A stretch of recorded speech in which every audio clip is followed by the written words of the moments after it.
এটা হলো হাজারীবাগের গরুর হাট এবং এটা হাজারীবাগের পাশের যে বেড়িবাঁধ, এই বেড়িবাঁধ অংশের অনেক গরু হচ্ছে, অনেক না মানে হাটের কিছু কিছু অংশে এখন গরু আসতে শুরু করেছে, ব্যাপারীরা গরু রাখছেন।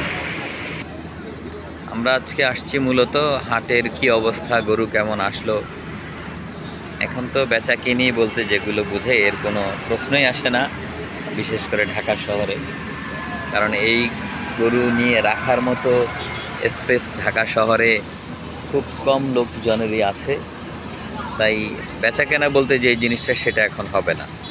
এখন কেউ কেউ আসবে শুধু গরু দেখার জন্য, এই যা। তবে এইখানে যা দেখলাম গরুগুলো সাইজ বা আরও যে দেখার যে একটা সৌন্দর্য, সবগুলো গরুই আকর্ষণীয়। এবং এগুলো বেশ কিছু গরু আছে এগুলো মিডিয়াম বেশি, মানে মিডিয়ামের মধ্যে একটু বড়, মানে এগুলো একেবারে 2 লাখের কাছাকাছি যেসব সাইজ ওইগুলো হবে।